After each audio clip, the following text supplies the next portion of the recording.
Once again, we wake up here on this Tuesday and you got a playoff baseball game tonight as the Yankees are up in Toronto to take on the Blue Jays. Jameson Taillon, fresh off the IL, he gets the starting game one as the Yankees, fresh off their sweep over the weekend over the Boston Red Sox, now continue it. And it, we joked around about it last week. For Aaron Judge, it is fun. It has been fun, and we'll get to the piece in the New York Post today regarding Aaron Judge and his contract. But I think for myself, I can only speak for myself as a Yankee fan. Yeah, how you It's feeling? been an absolute blast. I can't wait for tonight. I really can. And here it is. Once again, when we look at, the New York sports scene and how football is just dead when you look at the Jets and the Giants, the Yankees, the Mets are playing a doubleheader today, amazingly enough, out at Citi Field. Does anyone realize that there's a couple games going on for the Mets this afternoon? The Yankees are once again here to save the day. The Yankees are once again here to put all of New York City on their strong, powerful backs and basically give you something to watch on a Tuesday night in late September, because that is what you got tonight. And I'm into it. I really am. And this team, even though it's been a long, exhausting, draining at times regular season, frustrating regular season, they're playing great right now. And, I'm not telling you or guaranteeing that this team will be in the playoffs, because we saw this team go from the hottest team in Major League Baseball, winners of 13 in a row, to a team that looked like they were dead as a doornail again. And then inability to fatten up on their schedule when it came to, Cleveland, when it came to the Mets, the Texas Rangers. Finally, the Yankees got going after that.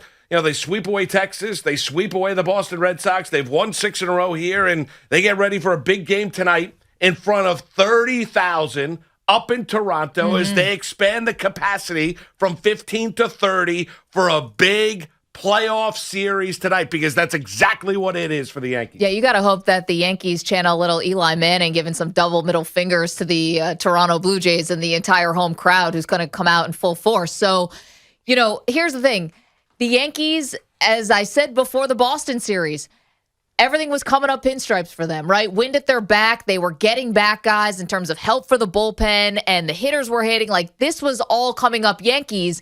And now the question was, can they maintain it? You look a little deep into the numbers here against Toronto. This has not been good for the Yankees. The last time they faced Toronto, this was probably one of their worst series of the entire year. The Toronto beat them and outscored them 25-8 in 4 games. Yeah. The Yankees never held a lead in any of those 4 games, and that was in New York. And it was one of the reasons we thought this Yankee season may have really been sunk for good. The fact that they are going to need this kind of massive turnaround, it's got to start tonight in terms of Aaron Boone managing this like a playoff game. We talked about that with Boston. It's got to continue.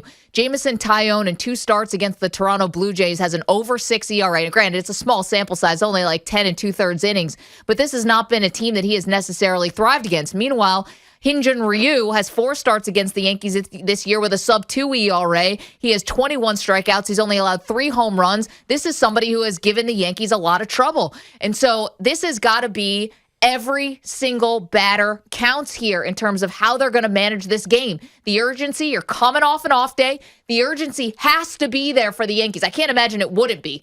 But sometimes things happen. We thought there was going to be a little, there was sometimes managing with urgency in Boston, sometimes not. The Yankees got really, really lucky and then came through when they were given extra chances.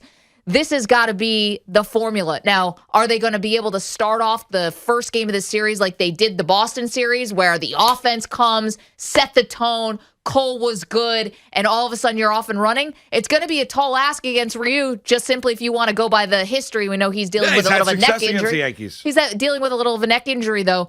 But that might not be necessarily the formula. But the bottom line is, Aaron Boone has to manage this game with urgency. You have to win 2 out of 3. You're going to face their 3 best in Ryu, Barrios, and Robbie Ray. The Yankees have to be able to hit. And the other thing, too? Right now, Aaron Judge and Giancarlo Stanton are super locked in. I mean, they are so good right now. It is exactly what the Yankees envisioned when they brought Giancarlo Stanton in via trade in 2017. This is what you wanted. The 2 guys who were going to punish baseballs and were going to take the Yankees to the promised land. They have to continue to hit, but also if there is some reason that they do cool even a little, the rest of the lineup has to be able to pick them up because right now they are carrying the Yankees. Yeah, they've been great. They've been great, and I think when Stan gets hot, it's until he cools off. Obviously, you hope that he remains hot the rest of the regular season going into the postseason. He's got 17, 18 home runs, nearly 50 RBIs since August the 1st. I mean, he's been unbelievable when you look at his production. An unbelievable weekend up there at Fenway. Yeah, the leash will not be long for Taillon tonight. I mean, if you're Aaron Boone, when you have the full coming off an off day on Monday, you're going into the series. You've got Cole going on Tuesday, the second game of the series on Wednesday, and then you got Kluber going on Thursday. So you look at it, you have Cole backing you up, and you expect him to pitch relatively deep into the game. Yeah, it's going to be all hands on deck. I mean, this is not, hey, let's see if he can battle through this guy, because we've seen this Toronto Blue Jay lineup be able to bludgeon guys. And you mentioned and they've had success against Taillon. And I'm sure they're going to be amped and pumped and ready to go. And they're home, and there's going to be more people up in there in Toronto. And they've had a lot of success against the Yankees this year. So I would imagine the first sign of trouble, like significant trouble. 2 men on, you're going to look at getting into that bullpen, getting Taillon out of there, and making full use of what is a relatively healthy bullpen, even though guys like Britton obviously lost for the year, but getting guys and getting reserves back into that bullpen here for Aaron Boone. I would imagine you get there. Yeah, for this Yankee lineup against Ryu, Berrios on, you look at Ryu tonight, and it doesn't have to be pretty. It doesn't have to, what you have to hope for is that the rotation or whatever combination of pitching is able to make this a game, keep you in this game, and then maybe you get, just like you did up in Boston, the heroic sleep. One question I'm really interested to know is, what are we going to see Domingo Germán, and what role are we going to see Germán? Now, obviously, the game is going to dictate a lot of that, right? But if you are in any kind of situation, because the amount of power that the Toronto Blue Jays have, they're able to erase deficits quickly. I mean, they're playing okay coming in here. They're like 5-5 of the last 10, whatever. But they obviously have, if it wasn't for Shohei Ohtani, Vlad Guerrero Jr. would be running away with the AL MVP award, and they have so much just firepower. Domingo Germán coming off of the IL. Jameson Taillon coming off the IL. At some point, I think Loaisiga is going to come off the IL. Maybe not for this series, but we'll see. You have two guys, Taillon and Germán. We know Taillon's going to get the start tonight. Does Domingo Germán have a role in this series? I don't know. Do you trust two guys who are coming off the IL and potentially big spots? Because unless the game's super out of hand, there are no soft landing spots here. It feels like this entire series is going to be one big high leverage situation, if you will. So that's a question I have. But the Yankees bullpen has given you so much confidence lately. Clay Holmes pitching just filthy, as they were talking about on the broadcast Sunday. I mean, his stuff has taken a right turn. It's wild. It's like defying physics what he's able to do against righties. He looks excellent. Right now, Chad Green, Chapman with a little blip over the weekend, but so far has been converting save opportunities. I mean, obviously they have a big trust in Wandy Peralta.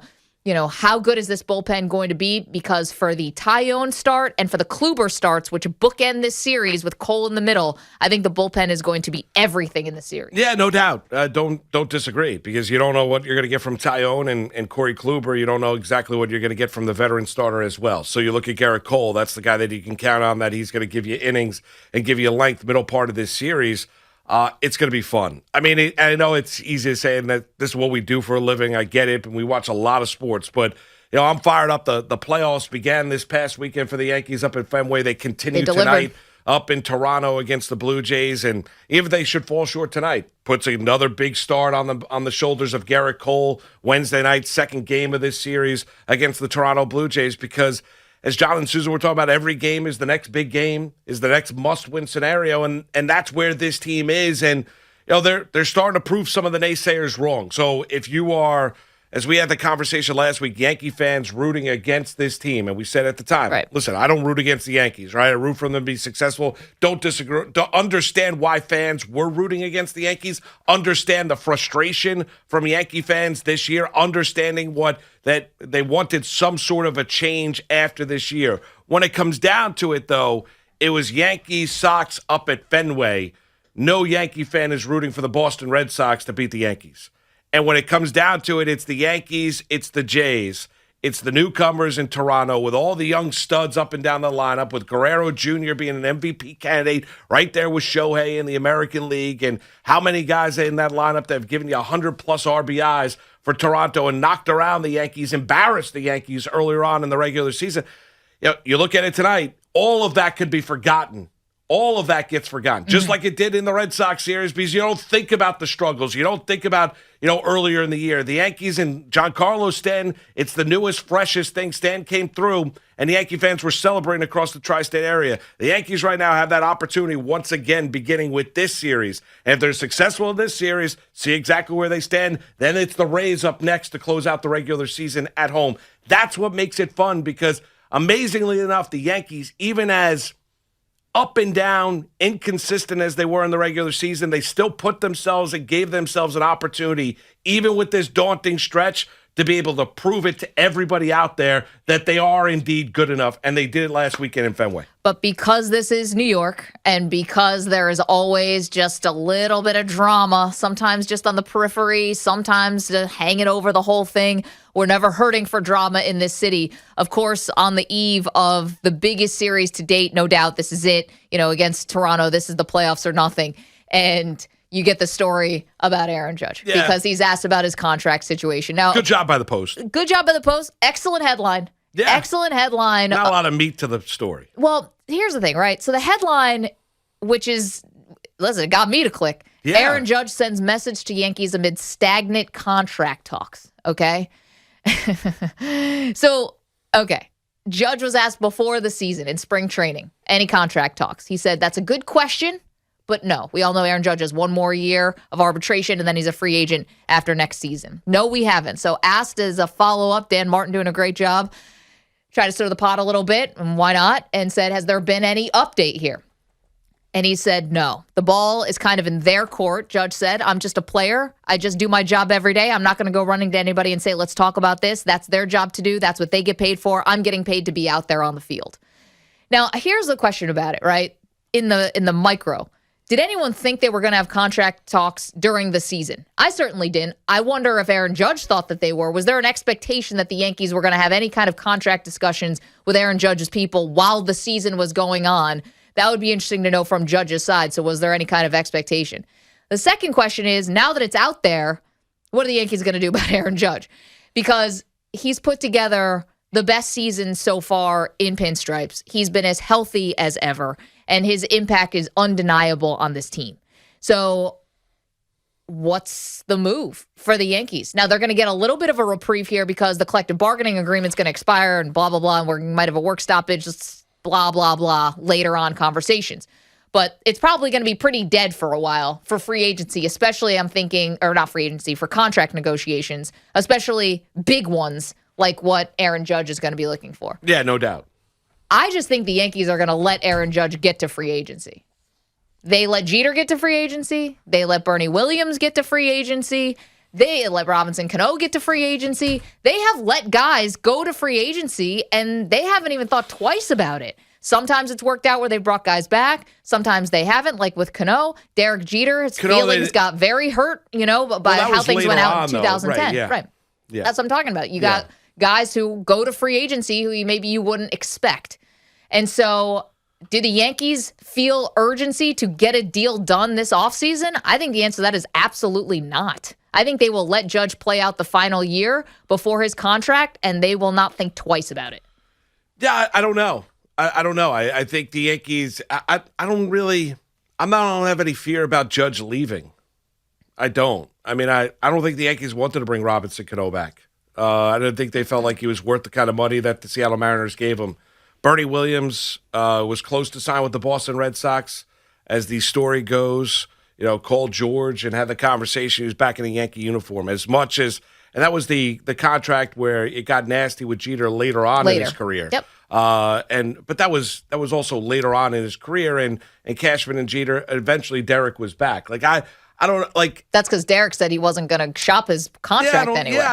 But I don't think Judge is going anywhere. Like, I don't wake up fearful that Aaron Judge is leaving the Yankees, or that the Yankees won't sign Aaron Judge as long as he shows that he's healthy.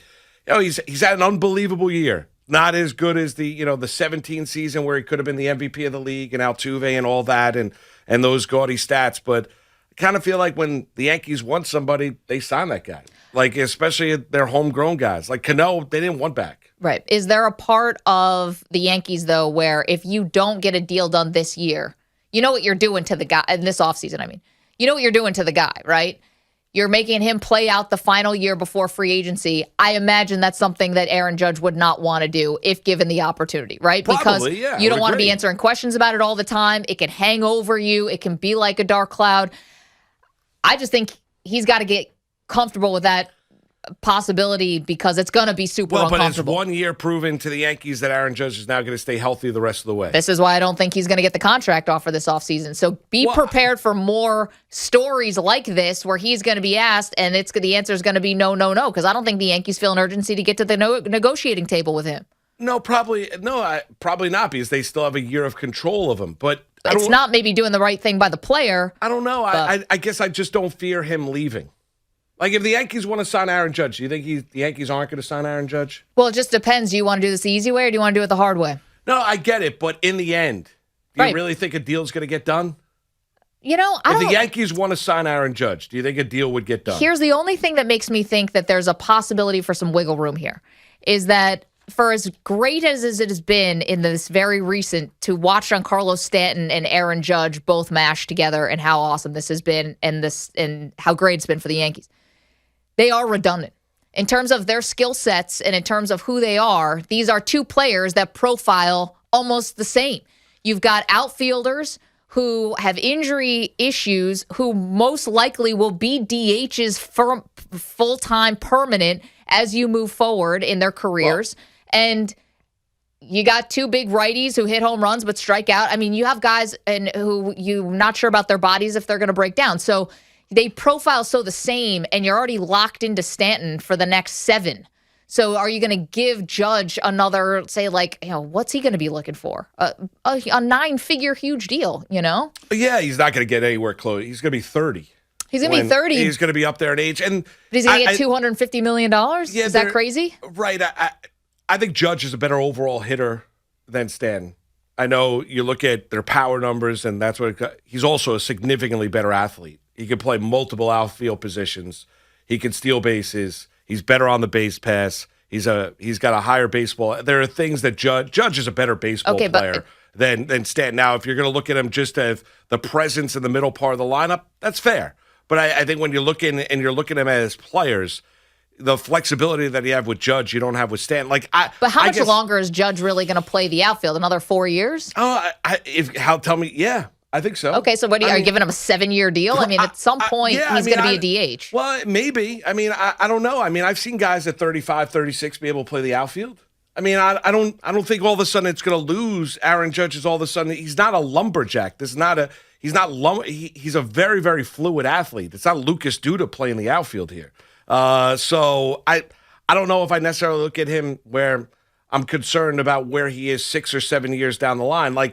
I just feel like as a fan, and maybe you could say it's a little bit arrogant as a Yankee, as someone who's followed the Yankees my entire life, is that when they want somebody, that guy's here. Brian Cashman's never debated the talent of Aaron Judge. It's always been about the availability.